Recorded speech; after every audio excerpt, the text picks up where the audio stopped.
Good afternoon, everyone. The purpose of this brief video is to explain the commencement participation selection procedure. What I will do, I will just go through this document to explain the process. The actual selection process will take place on Tuesday, December 3rd, 2024. This paragraph here is simply the rationale for the process. What we want to do is make the process fair, equitable, and transparent for everyone. We want everyone to contribute their fair share of the participation. Okay, now let's go through each of these steps. For each individual, a commencement expectation percentage will be calculated based on previous commencement participation. Let's look at that in the Google Sheet. Okay, for each individual, we've captured responses as to whether each person would or would not participate in commencement. Now, what we did, we gathered all of these responses and we associated a participation value to each. So here are the responses in column A, participation value in column B. Any participation in the commencement exercise would yield either 3 or 2 points, but most cases it's going to be 3 points. If you said yes, yes, and you respond and you attended, you get 3 points. If you indicated that you would attend if needed but did not, you do get 1 point. This is because you contributed to the process. If you were on the platform, you participated, you get 3 points. If you were selected to attend but could not or wanted to find someone else to take your place, you would receive 1 point. In the past, this will change in the future. And if you actually took someone's place, you received 2 of those 3 points. Tom, as a police officer, you always receive 3 points for that. And the last one is if you said yes, you would attend, but I overrode that, you receive 2 points because again, this is a greater contribution than putting if needed.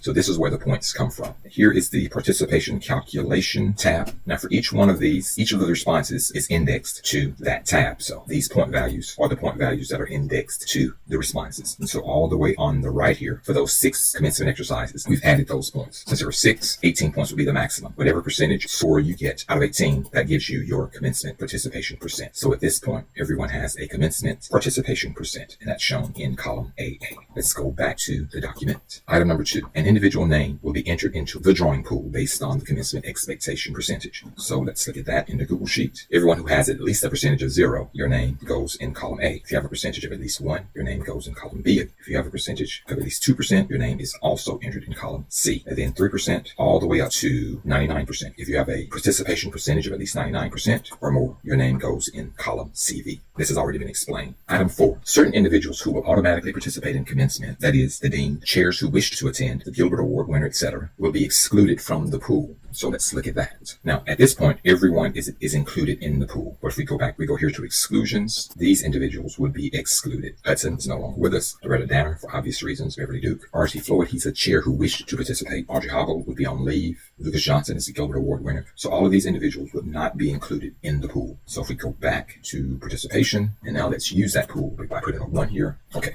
so now the individuals in red are excluded from the pool. Item number 5. Now these are just questions. Should we exclude individuals who participated in the previous ceremony? For example, should we exclude those who participated in 24 spring? Should individuals attending non-undergraduate ceremonies be given more points? As we can see, most people would prefer to attend the undergraduate ceremony, and very few usually volunteer for the graduate ceremony. And of course, we'll explore these nuances in the future. Item number 6. Should we exclude individuals who are below a certain expectation percentage? Now this was my question, and then I answered it after I did a few iterations. Yes, we should establish an expectation percentage threshold. That is, if anyone with an expectation percentage of, say, anything below 75% would be excluded from the pool. We will establish this percentage on pre-selection day. But let's go ahead and show what that looks like now. So we're going to go back, and now we can establish the threshold. Let's say 75%. Now with 75%, anyone with a value, an expectation value below 75 would be excluded. So these individuals would be considered. Let's go back. So all the entries will now be randomized and the unique entries will be filtered. Let's look at that in the selection tab. So we're going to go to the selection tab here, go all the way over.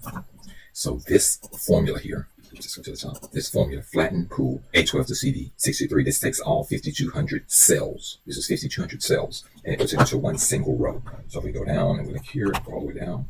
So there are 5,200 cells there. So if we look and see, like Andrea is in there 100 times. Taylor is in there 100 times. Jordan is in there 100 times. Heather is in there 100 times. And there you are. And so that's the flattened pool. That's the first thing that's done. The next thing that we do, we take this pool here, the flattened pool, and we filter it, and then we sort it. So this formula is, first it filters all 5,300 of them, removing the blanks, and it sorts it based on column 2, which would be the second column, which would be column B here. Sorts it based on these random numbers. So that's what we have here, filter and sorted. And so if you go through this, now it still has all the names again, but they're just arranged randomly. So the next formula is going to take all of these entries and only show the unique ones. And so it's going to take all 5,200 and only show the unique ones. So here, Ramsey would be first. Ramsey. McDonald is second. McDonald. Knowles. See, Ramsey would be next, but this is unique, so it skips her and goes to the next one. then Kim goes here, then Parker goes here, then Hall here, and then Bright. And so these 6 individuals, or these 7 individuals, they would be copied and pasted here. So I would just simply say copy, Control C to copy, and right click, paste values only. And so I would simply copy and paste those values there. And so these would be the individuals who are responsible for making sure that NSM is represented in this slot. Participant 2 for Thursday, participant 3 for Thursday. Corey is responsible for participant 2 for Friday. Now, if he doesn't, let's say Corey, for example, if he doesn't want to participate, he can delegate someone. The easiest way to delegate with someone would be go back to the participation sheet and look here. Will you attend commencement 6 are needed for Friday at 10? You can go down and say, oh, there is, who is this? Kevin Morse wishes to attend. So I would contact Kevin Morse, or if Kevin Morse contacts me, then what I will do is enter his name here. Just putting this here for Kevin Morse.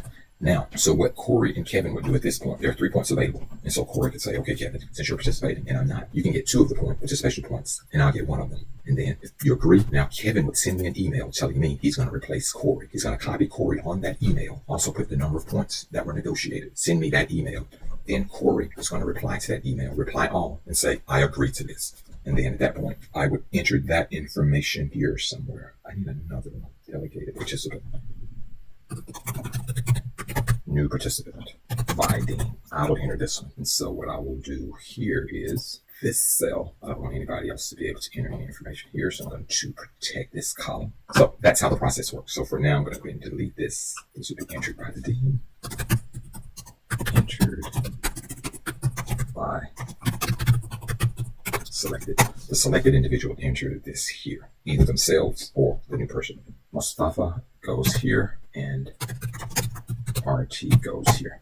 Accidentally deleted those. Okay, let's go back to the document. Okay, we've taken care of 7, 8, 9, 10 has been taken care of. 11 has been explained. Again, here the selected individual and the replacement individual will negotiate how those 3 points will be distributed. It may be a 0-3 or a 1.5 distribution. They can determine that. And I've explained this. In the event that a reassignment has been agreed upon, the replacement individual must email the NSMD indicating that she or he wishes to serve as a replacement for the selected individual. The replacement individual must also include the negotiated point distribution for each individual in the body of the email. The selected individual must be copied on this email. The selected individual must reply confirming her or his agreement to this email. The selection day will occur on a predetermined date. That's going to be, the selection day will occur on Tuesday, December 3rd. Pre-selection day will occur on Monday, December the 1st. The event will take place on Zoom and it will be recorded. All NSM personnel will be invited to attend this event. You need not be present to win. You can still be selected without being there. If you understand the process, you will indicate that here. Participation, if you understand this whole process, you will indicate it. Yes, if you understand it, you can indicate it here by just typing your name.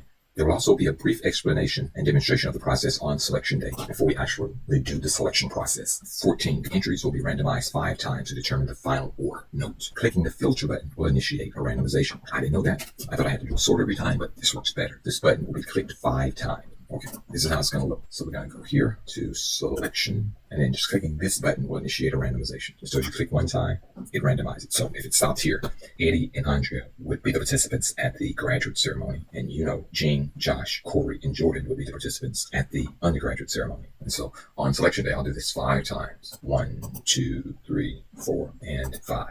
I'll just take these 7 names, copy them, paste them, copy, and paste here. And that's the process. That's 14, 15. We will have a pre-selection day Zoom meeting to explain the entire process to everyone. This is going to be on Monday at 1 o'clock. Monday, December 12th, 2024. This meeting will be recorded as well for future reference. If you do not understand the commencement selection process, please contact the administrative assistant to the dean, to the NSM dean. The administrative assistant will arrange a Zoom meeting to explain the process to you, or you may arrange an in-person demonstration of the process. 17. You will indicate that you understand this process by typing your name in the corresponding cell, that's column V, on the participation tab of the NSM attendance Google Sheet.